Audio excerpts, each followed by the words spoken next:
گاؤں گھوڑا اور اچانک جدائی کا عجیب و غریب واقعہ۔ پلیز ویڈیو کو آخر تک ضرور دیکھیں اور ہمارے چینل کو سبسکرائب ضرور کریں۔ گھنے درختوں کے سائے میں چھپا ہوا ایک خوبصورت سا گاؤں تھا۔ وہاں کی فضا میں سکون بسا ہوا تھا، نہ شور نہ ہنگامہ، صرف فطرت کی موسیقی۔ ہر صبح پرندوں کی چہچہاہٹ سے آغاز ہوتا اور شام کو سورج کی سنہری کرنیں کھیتوں پر نرمی سے بکھرتی تھی۔ اسی گاؤں میں ایک بوڑھا کسان رہتا تھا جسے سب بابا حلیم کے نام سے جانتے تھے۔ بابا حلیم کی عمر 60 برس کے لگ بھگ تھی، مگر چہرے پر وقت کی تھکن کے بجائے ایک عجیب سی روشنی تھی۔ اس کا لباس سادہ، دل نرم اور زبان ہمیشہ شکر گزار۔ اس کے پاس دنیاوی مال و دولت نہ تھا، لیکن ایک چیز ایسی تھی جس پر وہ دل و جان سے فخر کرتا تھا، اس کا گھوڑا براق۔ براق سفید رنگ کا خوبصورت گھوڑا تھا، طاقتور، وفادار اور ہوشیار۔ بابا حلیم اس پر بے حد اعتماد کرتا تھا۔ وہی کھیتوں میں ہل چلاتا، فصلیں لاد کر بازار لے جاتا اور کئی بار تو اسے ایسے لگتا جیسے براق اس کا دکھ سکھ سمجھتا ہو۔ گاؤں کے بچے بھی براق کو پسند کرتے تھے اور اس کے ارد گرد کھیلتے اور براق ہنہنا کر خوشی ظاہر کرتا تھا۔ ایک صبح بابا حلیم حسب معمول فجر کی نماز کے بعد اٹھا اور اپنے کھیتوں کی طرف جانے لگا، مگر جب وہ باہر نکلا تو براق کی رسی کھلی ہوئی تھی اور گھوڑا غائب تھا۔ یا اللہ! براق کہاں گیا؟ بابا حلیم کے دل میں ایک درد سا اٹھا۔ اس نے آس پاس دیکھا، گلیوں میں آوازیں دیں، لیکن براق کا کوئی نام و نشان نہ تھا۔ تھوڑی دیر میں یہ خبر پورے گاؤں میں پھیل گئی۔ گاؤں والے بابا حلیم کے پاس جمع ہو گئے، کچھ افسوس سے، کچھ خیرت سے اور کچھ تجسس سے پوچھنے لگے، ارے بابا، سننا تمہارا گھوڑا بھاگ گیا؟ کتنی بدقسمتی ہے، تمہارا واحد سہارا چلا گیا، اب تم کھیتوں میں کیسے کام کرو گے؟ بابا حلیم نے سب کی باتیں تحمل سے سنی۔ اس کی آنکھوں میں نہ آنسو تھے نہ غصہ، بس ایک ہلکی سی مسکراہٹ چہرے پر تھی۔ اس نے آسمان کی طرف دیکھا اور کہا، کیا معلوم یہ بدقسمتی یہ ہے یا خوش نصیبی؟ گاؤں والے حیرت میں پڑ گئے، کچھ نے اس کی عقل پر شک کیا، کچھ ہمدردی کے ساتھ سر ہلانے لگے۔ بابا شاید صدمے سے بہک گیا ہے، کسی نے آہستہ سے کہا۔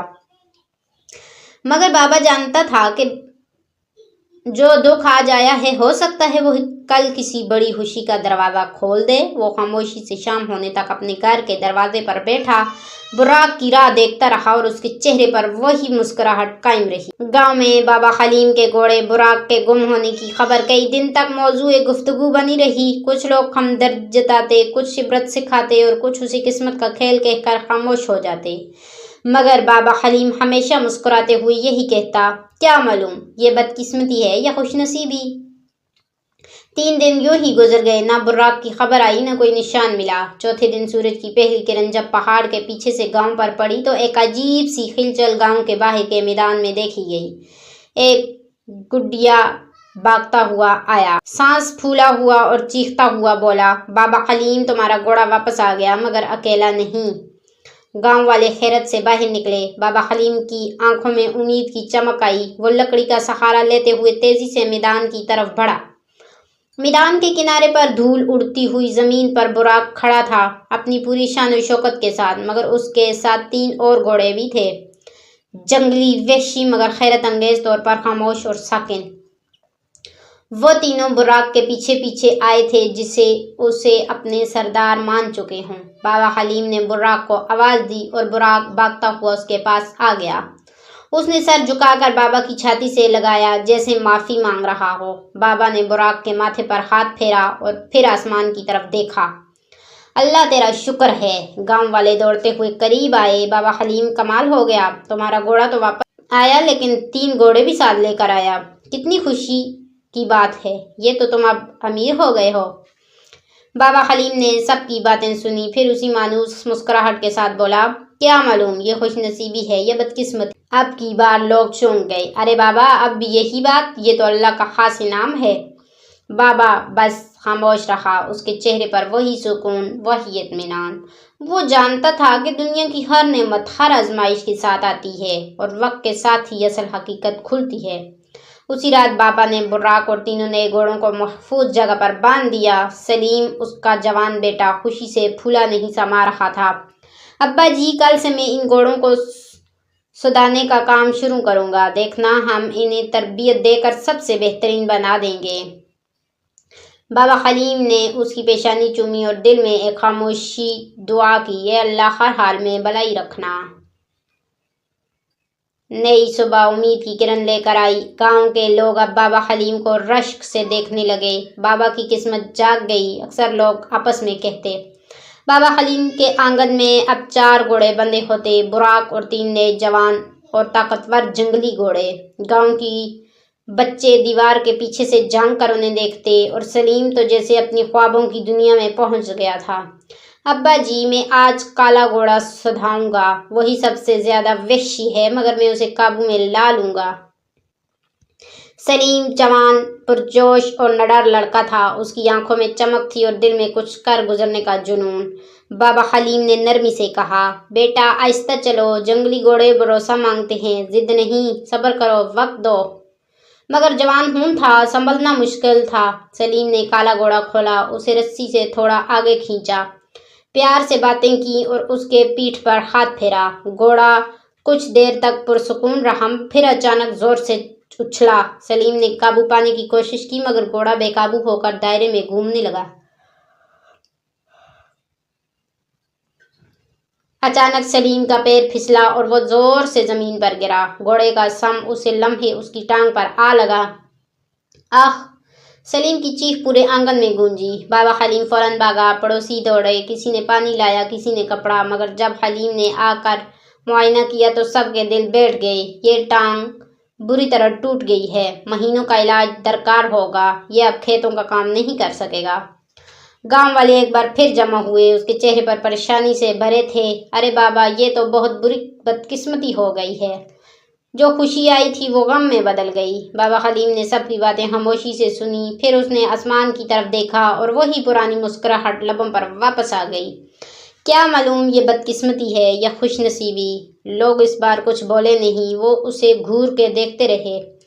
یہ بوڑھا شاید دنیا کو کسی اور نظر سے دیکھتا ہے، کسی نے دل میں سوچا۔ بابا حلیم نے سلیم کا سر گود میں رکھا اور اس کی پیشانی پر ہاتھ پھیرا۔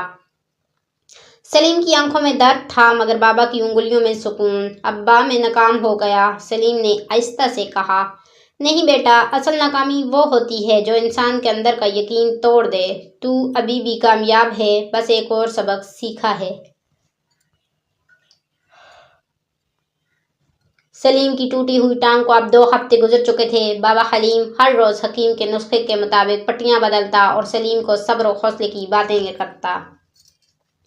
گاؤں کی فضاؤں میں خاموشی کچھ عجیب سی تھی، نہ صرف بابا حلیم کے گھر میں بلکہ پورے علاقے میں ایک بے چینی چھا گئی تھی۔ پھر ایک دن وہ خبر آئی جو صدیوں میں ایک بار آتی ہے۔ گھوڑوں کی دوڑتی ٹاپوں کی آواز کے ساتھ شاہی سپاہی گاؤں میں داخل ہوئے۔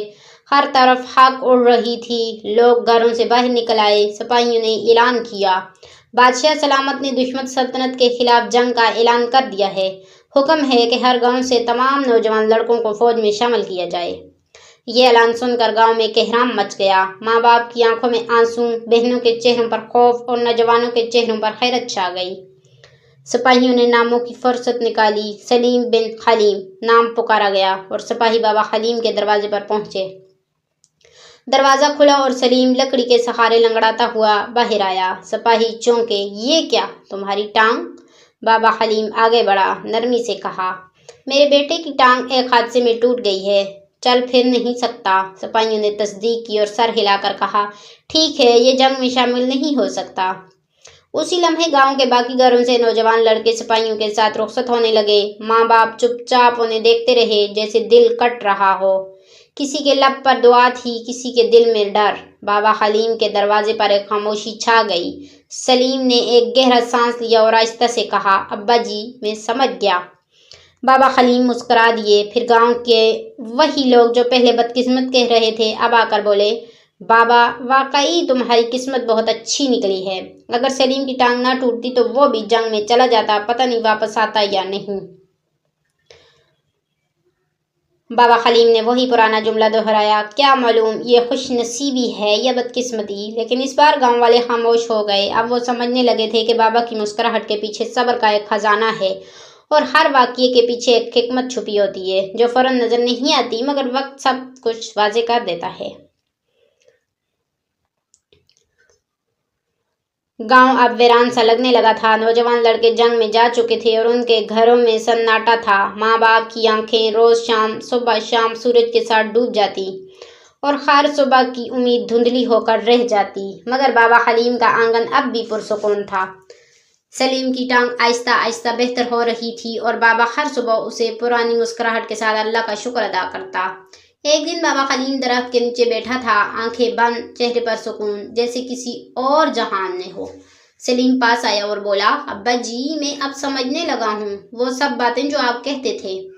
جس دن براق بھاگا میں نے سمجھا ہم برباد ہو گئے، جس دن گھوڑے واپس آئے میں نے سمجھا ہم کامیاب ہو گئے، جس دن میری ٹانگ ٹوٹی میں نے سمجھا یہ سزا ہے، اور آج جب گاؤں کے باقی نوجوانوں کی کوئی خبر نہیں اور میں زندہ سلامت ہوں تو مجھے احساس ہوتا ہے کہ انسان صرف ظاہر دکھتا ہے مگر اللہ تو پردے کے پیچھے بھی دیکھتا ہے۔